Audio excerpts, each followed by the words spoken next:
Kemudian pembiayaan bermusyarakah cenderung tinggi resiko, tapi data menunjukkan tren NPF pembiayaan musyarakah yang berfluktuatif, namun tingkat pembiayaan musyarakah tetap meningkat.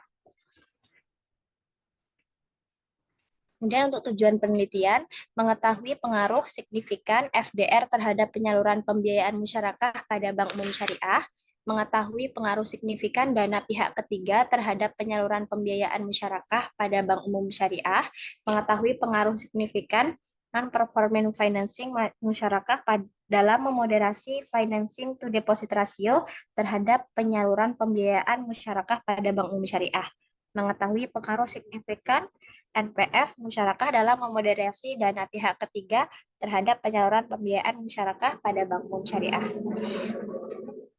Kemudian untuk landasan teori, perlu diketahui bahwasannya pembiayaan musyarakah adalah transaksi penanaman modal dari bank kepada nasabah selaku pengelola dana untuk melakukan suatu kegiatan atau proyek dengan pembagian hasil usaha ditetapkan berdasarkan nisbah bagi hasil yang telah disepakati.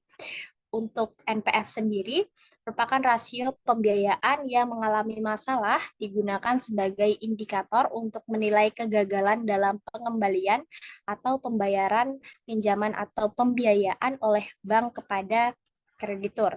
NPF ini mencerminkan adanya kredit kurang lancar, kredit dipertanyakan, dan juga kredit bermasalah atau pembiayaan bermasalah. Untuk FDR sendiri, rasio yang digunakan untuk mengukur jumlah dana yang disalurkan setelah dibandingkan dengan jumlah dana simpanan atau jumlah dana pihak ketiga. FDR menunjukkan sejauh mana bank mampu membayar kembali penarikan simpanan. Kemudian untuk dana pihak ketiga merupakan dana yang diperoleh oleh bank dari masyarakat umum melalui penggunaan berbagai produk simpanan yang ditawarkan berupa tabungan, giro, dan juga deposito. Untuk kerangka berpikirnya, hipotesis 1, terdapat pengaruh FDR terhadap penyaluran pembiayaan pada Bank Umum Syariah. Hipotesis 2, terdapat pengaruh dana pihak ketiga terhadap penyaluran pembiayaan pada Bank Umum Syariah. Hipotesis 3, non-performing financing dapat FDR terhadap pembiayaan pada Bank Umum Syariah. Hipotesis 4-nya, NPF dapat memoderasi dana pihak ketiga terhadap penyaluran pembiayaan pada Bank Umum Syariah. Nah, untuk metode penelitiannya, jenis penelitian ini adalah penelitian kuantitatif dan menggunakan data sekunder yang didapat dari otoritas jasa keuangan dan juga masing-masing bank syariah. Kemudian untuk populasinya adalah seluruh bank umum syariah di Indonesia yang terdaftar pada otoritas jasa keuangan pada tahun 2018 sampai dengan tahun 2022. Untuk sampelnya menggunakan teknik sampel purposive sampling dengan 8 bank sebagai sampel. Kemudian untuk analisis data, statistik deskriptif, uji stasionaritas, uji asumsi klasik berupa uji normalitas, uji multikolonialitas, uji heteroskedastisitas. Untuk analisis linear berganda akan dilakukan uji koefisien determinasi, uji T atau uji parsial, uji F, uji simultan, dan juga uji moderate regression analysis. Terima kasih. Saya kembalikan ke ketua sidang. Oke, baik. Terima kasih Pak Ketua. Bismillah. Salam hormat kepada semua tim seminar proposal atas nama Devi Rahmawati. Pak Ketua tentu sendiri, ada Bu Dr. Titin selaku pembimbing 1 dan Pak Doktor yang luar biasa nih, Pak Dr. Adia Rahman ya. Serta Sekretaris Bu Solisa dan Laksana tadi ya, Bu Ira kalau nggak salah kan. Dan yang berbahagia Saudara Devi ya, Rahmawati. Alhamdulillah ya, selamat ya. Anda sudah masuk kepada tatanan yang lebih tinggi ya untuk menyelesaikan kesarjanaan atau pasca sarjana kan, magister ekonomi syariah kan. Oke, baik. Saya biasanya tidak terlalu banyak lah, kita bicaranya lebih santai. Kita coba ya bertukar pikiran lah, sharing session kan. Dari judul penelitian tesis rencana tesis saudara Devi ini kan. Nah, dalam suatu penelitian kuantitatif, saya selalu mulai dengan logikanya kan. Logika membangun model atau kerangka berpikir kan. Inilah yang selalu saya sampaikan ruhnya. Ruhnya penelitian adalah bagaimana kita membangun suatu model kan. Dan model itu apakah didasarkan kepada suatu teori dan logik ya, secara rasional kan. Kenapa? Karena apapun dalam penelitian kuantitatif, apalagi data sekunder, apapun yang diolah itu akan menghasilkan hasil penelitian ya. Apapun yang diolah, maka kita harus konservatif, hati-hati ya. Prinsip konservatif hati-hati itu perlu kan. Nah, sebelum kita diskusi lebih lanjut, saya ingin tahu pemahaman Devi terkait dengan variabel moderasi ini secara umum. Secara umum, pemahaman Devi tentang suatu variabel moderasi itu seperti apa gitu kan? Silakan ditanggapi. Baik Pak, izin menanggapi. Kalau secara umum variabel moderasi itu adalah variabel yang memperkuat atau memperlemah variabel independen pada variabel dependen Pak. Jadi nanti variabel misalnya variabel independennya tidak berpengaruh terhadap variabel dependen, tapi bisa jadi dengan masuknya variabel moderasi ini dapat memperkuat pengaruh antara variabel independen kepada variabel dependen. Jadi bisa jadi karena adanya moderasi ini, variabel tersebut bisa berpengaruh. Bisa kuat, bisa lemah, gitu kan? Lemah. Dua pilihan ya. Jadi dia bisa memperkuat dan memperlemah hubungan atau pengaruh independen terhadap dependen kan. Oke, kita sepaham di situ kan.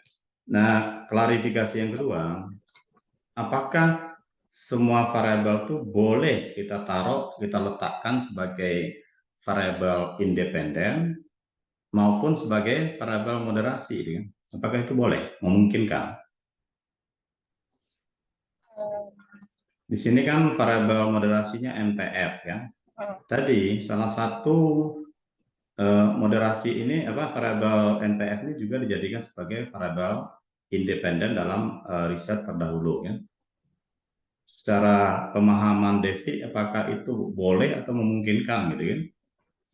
Kalau untuk penelitian ini memungkinkan Pak, karena kan untuk variabel independennya itu merupakan faktor internal yang mempengaruhi variabel dependen tadi Pak, pembiayaan musyarakah.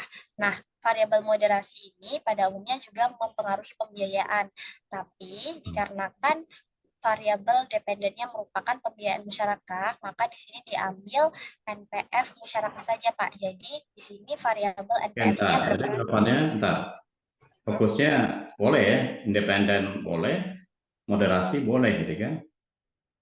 Nah, kalau begitu kenapa harus dimoderasikan? Biar dia berbeda gitu. Kan bisa aja dia diindependenkan gitu. Singkat aja jawabannya. Kenapa? Karena FDR dan DPK itu secara umum Pak. Kalau NPF-nya ini NPF musyarakah. Jadi untuk membantu. Ya, sama aja mau. Bentar, saya potong. Kita efisiensi waktu ya, sama aja mau secara umum secara khusus ya. Nantinya kan dua-dua boleh kan. Sedikit mungkin saya berbagi, logikanya gini lah.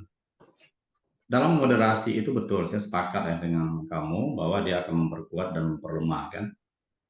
Tapi dalam ada tatanan tertentu gitu kan.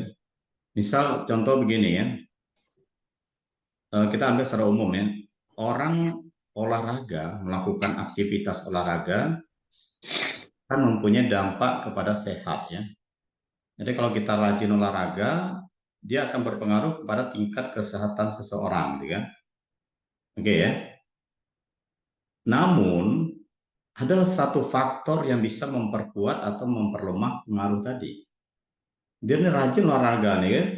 Ternyata ada satu faktor yang bisa memperkuat atau memperlemah. Nah, faktor yang bisa memperkuat dan memperlemah dia tingkat kesehatannya dari aktivitas olahraga itulah yang pas dijadikan suatu model, suatu moderasi ya. Misalnya dia gizi ya. Jadi dia olahraga terus makanan bergizi, dia sehat. Oke. Nah, ini nggak bisa kita jadikan moderasi. Kenapa? Ini sebagai independen, gizi tadi tidak akan memperlemah kesehatan, selalu akan mempengaruhi sama dengan kegiatan olahraga atau fisik tadi ya. Bisa dipahami ya? Kapan, apa yang bisa mempengaruhi secara moderasi? Yaitulah dari sisi umur, usia. Kenapa? Aktivitas fisik yang dilakukan tidak selamanya bisa meningkatkan kesehatan dia. Kita lihat dari sisi umur. Bisa di umur yang muda, misalnya dia malah meningkatkan kesehatan. Namun, pada usia tertentu malah dia bisa melemahkan. Dia melakukan aktivitas yang sama nih, ada umurnya 60 tahun, yang dengan olahraga malah mati dia bilangnya, bukan sehat gitu logikanya kan. Tapi yang muda, yang energik gitu kan, dengan dia olahraga malahan umur tadi menjadi penguatnya, gitu ilustrasinya kan. Nah, kalau kita sandingkan dengan variabel yang digunakan tadi, apakah itu relevan dengan ilustrasi yang saya sampaikan tadi? Coba dijelaskan. Ya, jangan dia suplemen ini kan, susu dikasih ya. Susu dijadikan moderasi ya nggak bisa. Susu itu udah jelas. Dia tidak akan memperlemah. Masa orang minum susu, minum vitamin jadi kesehatannya jadi jelek gitu kan. Begitu juga dengan NPF tadi. Apakah NPF tadi bisa memperlemah hubungan apa tadi yang X-nya tadi kan terhadap Y-nya? Gimana alasan Devi? Pak, alasannya Pak karena ketika dana pihak ketiga DPK kan misalkan yang DPK itu naik, tapi pembiayaan bermasalahnya terus meningkat, maka itu akan mempengaruhi keputusan untuk memberikan pembiayaan. Fokus kita adalah NPF, PF, non performance financing. Ini efeknya terhadap pembiayaan apa ya? Pembiayaan masyarakat ya. Apakah akan meningkatkan atau bisa memperlemah? Semakin tingginya NPF, apa efek terhadap pembiayaan? Secara teori. Secara teori Pak, ketika pembiayaan bermasalah meningkat, maka akan terjadi pemberian pembiayaan itu akan dipertimbangkan Pak.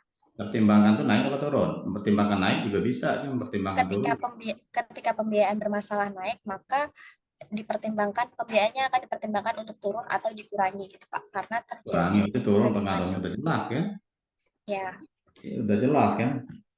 Oke, itu yang pertama, itu sebagai wacana, artinya saya tidak pernah menyalahkan suatu model kan, tapi model itu paling tidak harus berkiblat kepada dua kaedah kan, baru dikatakan sebagai suatu yang ilmiah. Yang pertama apa ya? Teori. Yang kedua adalah logically-nya, kewarasannya tadi kan, kita mengangkat membangun suatu model kan.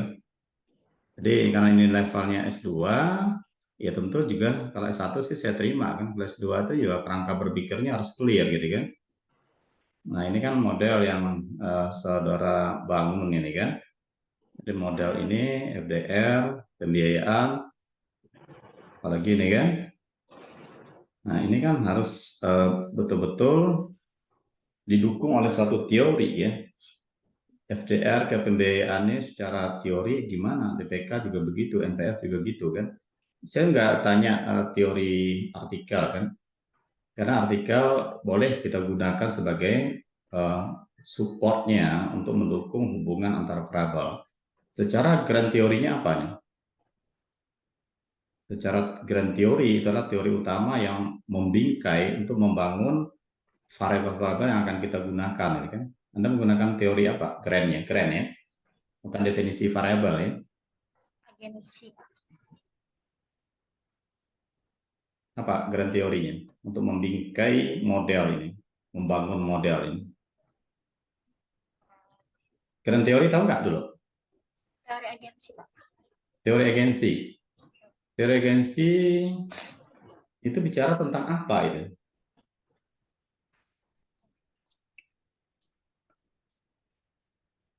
Tentang apa? Tentang bagaimana pemilik perusahaan Nggak ada, itu ngarang. Dalam tesisnya ada nggak kamu masukkan teori agensi itu Iya, sebagai grantnya? Ada? Eh, kalau Kayaknya enggak. ini Hah? belum Pak. Ada? Sebelumnya ada Pak, tapi setelah diperbaiki nggak saya masukkan Pak. Nah, berarti nggak ada, itu bukan sebetulnya ada ya. Kita kan bicara secara de facto, ya apa, secara jujur kenyataan kan. Iya. Iya, grand teori itu merupakan suatu syarat dalam riset kuantitatif. Ya, karena dia harus membangun suatu teori, itu membangun suatu model dari grand teori, dan baru nanti boleh artikel. Artikel itu kita juga harus selektif. Tidak semua artikel itu bisa kita jadikan sebagai rujukan untuk membangun model kan. Nah, Anda menggunakan berapa artikel nih sebagai dukungan teori hubungan antar variabel ini? Kalau untuk pada proposal ini Pak ada Berapa banyak? 10 dengan beberapa pembiayaan selain musyarakah. Tapi kalau Ya, untuk berapanya musyarakah jumlahnya aja saya tanya. Berapa betul, banyak? Pak. Berapa? Kalau 20 atau 19 ini Pak. Yang paling tinggi dia terindeks apa itu? Kualitas jurnal atau artikelnya. Indeks hmm, Tahu nggak cara ngecek dia itu terindeks apakah Sinta atau Scopus itu? iya Pak, tapi untuk indeksnya lupa nggak dicatat karena carinya di PO, Publish or Perish. Publish or Perish itu OJS juga masuk. Nanti jangan-jangan kamu mereference eh, penelitian S1 gitu kan. Karena di S1 di kita wajib juga mereka publikasi. Kalau Publish or Perish, Google Scholar, Semantic Scholar, ya bisa aja nanti terdeteksi. Itu harus kita benar-benar yakini ya, bahwa yang kita rujuk itu adalah sesuatu yang benar. Benarnya apa? Dilihat dari kualitasnya gitu kan. Jadi nanti dicek ulang lagi ya. Iya Pak. Oke, ini berikutnya belum selesai ini diskusi kita. Ada yang lebih penting lagi gitu ya. Pada saat membingkai model tadi, saya akan selalu bicara model. Kalau model udah selesai, semuanya udah clear kan. Itu adalah di operational variable.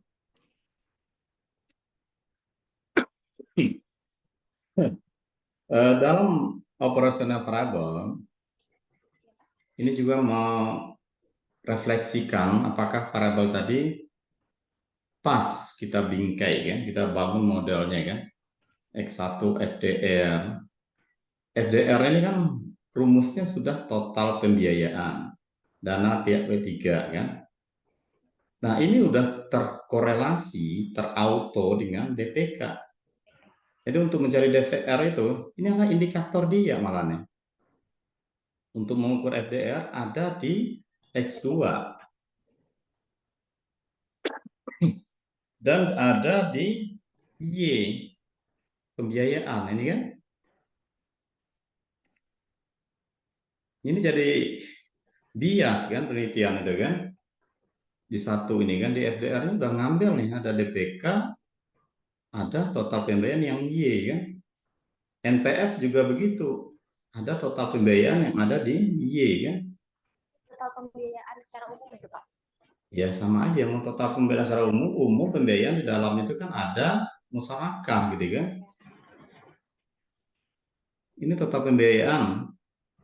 Terus ini total pembiayaan umum juga kan di sini. Emang ada total pembiayaan di sini. NPF, apakah yang musyarakah aja? Apa bisa Anda mencari data seperti itu? Tapi nggak ada datanya. Makanya ini umum. Ini bicara pembiayaan bermasalah, total pembiayaan kan umum ya. Masyarakatnya yang mana? Pembiayaan bermasalah ada Pak untuk khusus pembiayaan masing-masing. Pembiayaan bermasalah masyarakat. Ya. Apakah ada itu? Saya rasa tidak akan dapat kita di report ya, misalnya ya. Oke lah katakan ada, tetap juga bermasalah. Di sini juga udah ada total pembiayaan kan, dana pihak ketiga kan. Nah ini secara logically ya, kita makanya itu yang saya katakan tadi, kita tidak bisa menerima dari artikel kan, apalagi yang tidak bereputasi kan. Kita juga harus menggunakan kerangka logik kita, secara berpikir kita ini logik nggak secara ini. Kalau diukur kayak gini kan terjadi auto, tumpang tindih kan. Oke itu perlu dikaji ya. Kalau apa istilahnya kan, kalau kita mau kelasnya itu beda ya antara S1 S2 kan. Karena apapun yang akan diukur, yang akan kita bingkai dalam model, kita kumpulin data, hasilnya akan keluar kan. Tapi berpijak pemikiran teori, baik kalian teori pendukung boleh pakai artikel kan, tapi dicari yang apa namanya kan, novelty-nya, keterbaharuan itu ada ya. Kalau S1 saya abaikan, tapi kalau S2 itu saya mengistilahkan ada state of art. State of art itu adalah salah satunya kebermanfaatan dan keterbaruan gitu kan. Kalau mengukur bolak-balik indikatornya sama, itu kan saya bingung. Jadi kan itu secara konsep kuantitatif tidak diperbolehkan kan. Beradu dia sama dia kan. Ada terjadi autokorelasi di situ kan. Itu ya untuk bahan diskusi ya. Nah kalau ini sudah duduk, baru boleh kita sebetulnya berbicara tentang why-nya, mengapa ini menarik untuk diteliti kan. Kalau tadi baru bicara what-nya kan, apa fokus model yang kita bangun kan. Kalau duduk model bangun, baru kita bicara why. How-nya kapan? How-nya nanti. Caranya. How itu adalah alatnya kan, secara teori dan secara metodologi kan, bagaimananya kan.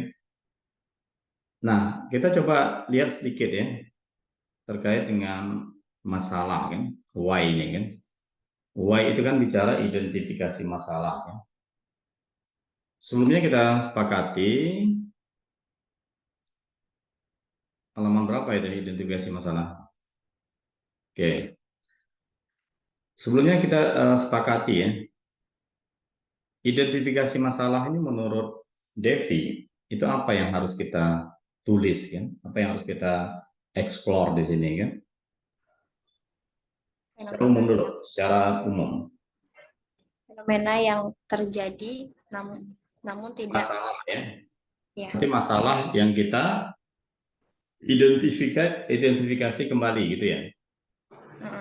Artinya dia sudah harus dijelaskan di latar belakang ya. Gitu ya. Ya, Pak. Oke, kalau itu kita sepakat kan. Nah, ini juga penting untuk why-nya kan. Kenapa kita perlu meneliti model ini, permasalahan di lapangan, tentu ada identifikasi kan. Nah, ini kan datanya data sekunder kan nggak bisa kita ngamati, kan tidak bisa kita turun ke lapangan, sehingga kita bicaranya lebih ke data. Tadi sebelum saya konfirmasi, fokus atau isu utama penelitiannya apa? Fokus atau isu utamanya? Pembiayaan masyarakat, Pak. Pembiayaan ya, musyarakah Y ya. Iya. Oke, sepakat. Maka dia dikatakan pembiayaan musyarakah ini bermasalah jika gimana ya? Apa yang terjadi? Ingin meneliti Dengan meneliti faktor-faktor yang fakta data yang kita temukan terkait dengan pembiayaan musyarakah ini apakah baik-baik saja atau tidak gitu kan? Di bank umum syariah. dalam syariah itu, Pak, pembiayaan masyarakat lebih rendah dibandingkan dengan pembiayaan-pembiayaan lain gitu. Pembiayaan masyarakat lebih rendah. Di sini nggak itu yang sampaikan kan? Pembiayaan masyarakat terus meningkat, berfluktuatif. Tinggi risiko, iya Pak. Ini tidak diperbandingkan, dia itu pembiayaan masyarakat cenderung tinggi risiko, tapi tren Nah, fokus NPL dulu, jangan tarik kemana-mana gitu kan. Isunya kan Y. Y ini kan ya. pembiayaan masyarakat untuk semua bank umum syariah di Indonesia. Berapa banyak bank umum syariah di Indonesia ini?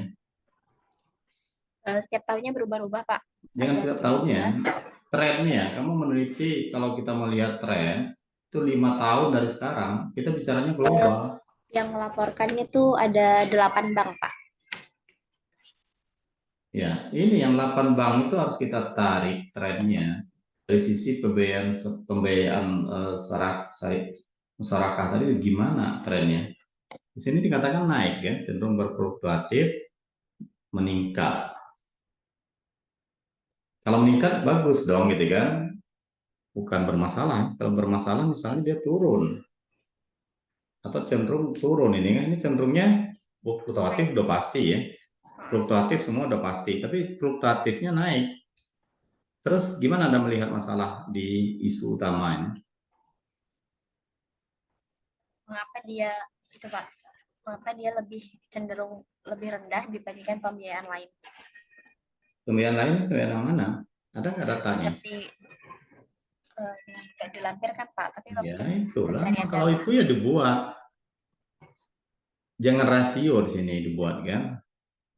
Kita kan bicaranya penyaluran pembiayaan. Berarti pembiayaan masyarakat mengalami peningkatan dari tahun sekian, namun jumlahnya relatif lebih rendah dari pembiayaan yang lain. Di situ baru muncul masalah, dan itu harus didukung oleh data di awal gitu kan. Oke, clear satu ya. Clear yang Y. Terus yang X1-nya DPK. Gimana DPK-nya? Problemnya? Trennya sama kayak tadi cara kita membingkai kan, apakah dia baik-baik saja kan, karena kita nggak bisa melihat tapi hanya melihat data ya. Ternyata DPK dari berapa tahun ini seperti ini kan, terus NPF juga begitu gitu kan. Jadi semua variabel tadi harus kita ungkap kalau dia punya masalah kan, itu lebih menguatkan. Sebaiknya setiap variabel itu punya riset problemnya, punya permasalahan penelitian kan, sehingga lebih kuat kan. Nah, dari yang variabel ini, itu bahasa saya itu baru gap teori atau fenomena gap kan. Bisa juga nanti dikaitkan dengan gap teori atau fenomena kan. Dan yang berikutnya dalam kuantitatif itu biasanya ya, saya katakan biasanya kan, itu ada gap reset. Gap reset ini adalah bagian dari the state of art-nya kan. Kenapa ini kita menarik? Karena seperti yang disampaikan Pak Ketua tadi, penelitian ini udah banyak gitu kan. Terus menariknya kita dari mana itu? Itu dari gap reset. Jadi silakan nanti dibaca kembali apa indikator dari suatu gap reset kan. Dan itu harus di apa tadi? Ungkapkan kan, di latar belakang dan ditegaskan di identifikasi masalah kan. Oke, untuk rumusan masalah itu udah clear, oke kan. Cuman yang belum clear menempatkan bangunan variabel, baik variabel moderasi ataupun variabel ininya, independennya kan. Ini perlu penggalian secara teori. Ya, kalau bisa teori itu dari konsep ya, penggalian ya kan. Literatur boleh kan, artikel boleh hanya sebagai pendukung kan. Tapi logika berpikir kita, mindset kita dalam suatu penelitian itu lebih penting. Jangan mentang-mentang, wah ini udah neliti, ini udah masuk, ini mentang-mentang moderasi, ini udah masuk, ada moderasi, ada ini kan. Tapi kita harus memahami maknanya tadi, kenapa harus moderasi? Kenapa harus mediasi? Kenapa dia harus independen kan?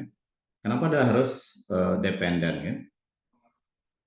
Oke, ini juga variabel itu saya lebih suka syaratnya lagi kan, terdefinisi dengan tegas gitu kan.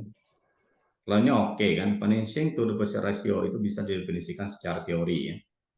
Bicara definisi variabel itu harus berdasarkan buku. DPK oke, bukan hanya buku, undang-undang juga boleh kan, bisa mendefinisikan pengertian dari DPK kan. Nah, di sini sedikit bias, penyaluran pembiayaan masyarakat. Jadi bahasanya ini jadi wali ya. Cukup aja pembiayaan masyarakat. Yang terdefinisi itu kan pembiayaan, bukan bicara penyaluran. Ya pembiayaan itu pasti ya disalurkan. Tidak perlu lagi ada definisi variabel ini. Tapi dicek lagi, tapi kalau ada definisinya boleh kan. Tapi ya logically-nya, karena kita juga harus mengedepankan logika gitu kan dalam suatu penelitian kuanti. Nah kalau kuali bebas, kalau kuali ya itu macam-macam. Kalau kuanti itu ada pakem-pakem kaedah-kaedah yang harus kita penuhi kan. Tidak hanya mengadu-ngadu aja. Kalau ngadu-ngadu itu namanya adalah hipotesis kanguru ya. Oh dapat ini masuk ke sini, dapat ini masuk ke sini kan. Nanti hasilnya kan benar Pak, ya benar. Angka-angka ya, apapun yang dia olah, statistik tuh nggak ngerti. Dia ialah AI kan. Dia adalah artificial intelligence-nya kan. Dia akan mengolah apapun. Kita ya kan, mindset kita atau apa cara berpikir kita yang harus ikut andil dalam suatu penelitian tersebut kan. Oke, sifatnya tetap sharing session gitu kan, artinya ya saya tidak mengatakan ini salah ya. Tapi mudah-mudahan ini bisa memantik gitu kan pemikiran Anda ya. Ini adalah produk yang harus lebih daripada yang biasa gitu kan. Jadi mindset itu harus kita rubah, bukan hanya sebagai syarat untuk selesai kan. Tapi lah optimalkan kan, apalagi yang muda-muda ini kan. Jadi kuncinya ya harus belajar kembali. Ini kan masih ada proses berikut-berikutnya kan. Oke, mungkin itu yang bisa saya sampaikan. Terima kasih, mohon maaf, dan saya kembalikan kepada Pak Ketua Sidang.